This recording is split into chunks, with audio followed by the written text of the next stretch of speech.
రమ్ము ఎలా తగ్గి రమ్ము శుభ్రంగా బాగా లాగేసావు. నేను తగ్గాలి చెప్పు నాకు. తగ్గాలక చెప్తా. మార్నింగ్ లేవగానే మీరు ఫస్ట్ చేయాల్సిన పని ఒక హాఫ్ లీటర్ గోరువెచ్చని నీళ్ళు తాగండి. తాగాక వాకింగ్ చేయకుండా స్కిప్పింగ్ చేయండి. ఫోర్ స్టెప్స్ చేయండి 12 చాలు. అదే ఇంకో 4 ఎక్సర్సైజెస్ వేరియేషన్ అని చెప్పిస్తాను అది చేయండి. సో దాని తర్వాత కాసేపు కూర్చొని రెస్ట్ తీసుకుని 1 అవర్ తర్వాత మళ్ళీ వాటర్ తాగండి 1 లీటర్. అదైన తర్వాత నార్మల్ మీ డైలీ కరిగల్స్ ఏముంటే డైలీ వర్క్ మీరు చేసుకున్నాక ఒక్క గ్లాసు గోరువెచ్చని నీళ్ళు 2 table spoon pure coconut oil. Coconut oil మీరు మామూలుగా ఈ పారాషూట్స్ కానీ మీరు ఏం తలకి రాసుకునే నూనె మాత్రం కాదు, ప్యూర్ కోకోనట్ ఆయిల్ ఆడిచి నూనె తాగండి. ఓకేనా? తర్వాత మీరు మానేయాల్సింది టీ, కాఫీ, షుగర్. ఇది మొత్తం బాడీలో అసలు వెళ్ళకూడదు. ఇది ఎన్ని అంటే మళ్ళీ మీరు కొలెస్ట్రాల్ పెరుగుతుంది, మీకు లేని కొన్ని జబ్బులు అన్నీ వస్తాయి. మెయిన్ ఇవన్నీ తగ్గించుకోవాలి. తర్వాత 6 to 11 మామూలుగా ఏ ఉండాలంటే మనకి సెమీ లిక్విడ్స్ ఉండాలి. దాంట్లో butter milk, coconut water, collision powder, lemon water ఇవన్నీ ఉండాలి. తర్వాత 11 to 3 ఆల్మోస్ట్ 30% కార్బ్స్ అంటే కొంచెం రైస్. తర్వాత రైస్ కి మామూలుగా రైస్ మనం నెయ్యి వేసుకుని తినండి. మామూలుగా నెయ్యి, వెనపోత ఇవన్నీ యాడ్ చేసుకుని మీరు తినండి. దాంట్లోకి ఏం చేస్తారంటే 2 రొట్టెలు కంపల్సరిగా. ఆ 2 రొట్టెలు ఒక రొట్టె ముక్క మీరు ఇంత తీసుకుని తింటారంటే కూర ఇంత వెళ్ళాలి. ఓకేనా?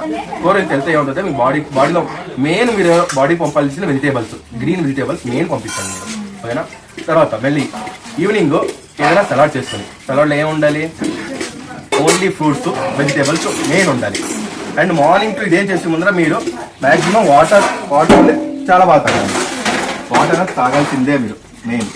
తర్వాత నైట్ పడుకునేటప్పుడు 2 ఎగ్స్, కోడిగుడ్డు తినేసి 2 చపాతీ తినేసి పడుకునే ముందర మెగ్జిక్ తాగేసి పడుకోండి. వదలాల్సింది రైస్ ఎక్కువ తినకూడదు. నైట్ పడుకునేటప్పుడు రైస్ తింటే ఏమవుతుందంటే మార్నింగ్కి బరువు పెరుగుతారు. బనానా తినకూడదు. ఒకవేళ మీకు టీ, కాఫీ నేను వదులుకోలేని చాలా అలవాటు అంటే టీ, కాఫీ బదులు ఏం చేస్తారంటే షుగర్ బదులు జాగ్రీ బెల్లం వస్తుంది.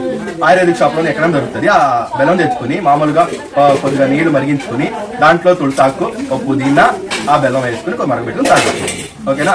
ఈ కాఫీ బదులు ఇది ఉంటుంది మీకు రీప్లేస్మెంట్.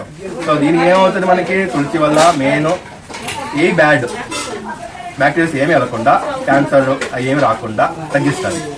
షుగర్ వెళ్ళకుండా ఉంటుంది. షుగర్ రాదు, బీపీ రాదు. సో మీరు నేర్చుకోవాల్సింది ఒకటే, మనం నోటికి రుచిమైనది ఇవ్వకూడదు. మెయిన్ బాడీకి ఏది కావాలి అది ఇవ్వాలి. బాడీకి ఏది కావాలి అది ఇవ్వాలి. మీరు లోపల ఆల్రెడీ షుగర్ అంటే మీరు ఇంకా షుగర్ పంపి దాన్ని ఎక్కువ చేస్తారు. దానివల్ల ఏమవుతుంది, బీపీ అవుతుంది, షుగర్ అవుతుంది, మళ్ళీ హాస్పిటల్ పరిగెడతారు. ఓకేనా? మళ్ళీ మీకు ఏమన్నా కొంచెం లైట్గా ఫీవర్ ఏమన్నా వచ్చిందంటే పాలులో కొంచెం మిరియాలు వేసుకుని తాగేసేయండి. ఓకేనా? తర్వాత వేనిట్లో ఆవిరి నీళ్ళు పట్టింది, దాంట్లో ఈ మిక్సీ బెందుబాబు వేయద్దు. దాని బదులు పసుపు వేసుకుని దాన్ని నోటుతో పీల్చండి. నోటుతో పీల్చి ముక్కోవాలండి. నోటుతో పీల్చి ముక్కోవాలండి. డైలీ 3 times చేయండి. టేస్ట్ అన్ని పోవాలి. ఇక్కడ ఆల్మోస్ట్ దాట్ ఈస్ ఏం ఉంటుంది కదా, ఇక్కడ వేడి పెరిగితే అవి తెచ్చిపోతాయి. సో హ్యాపీగా ఉంటుంది. సో మీరు డైలీ ఇలా చేసుకుంటా ఉన్నారా, మీరు కరెక్ట్గా మీ డైట్ అది ఫాలో అవుతూ ఉంటారా, బరువు అన్నది క్లీన్గా తగ్గుద్ది. ఒకేసారి తగ్గదు. ఒకేసారి స్కిప్పింగ్లు అన్నీ ఎక్కువ చేసేవద్దు. అలసట మాత్రం అవ్వద్దు. ఓకేనా? ఇవాళ 2 చేస్తాం, రేపు 4 చేయండి, ఎల్లుండి 5 చేయండి. సో ఇలాగా పెరుగుతా వెళ్ళండి అంతే. ఇంకా దీంతో ఇంకా మీకు ఏమైనా కావాలంటే కాల్ చేయండి.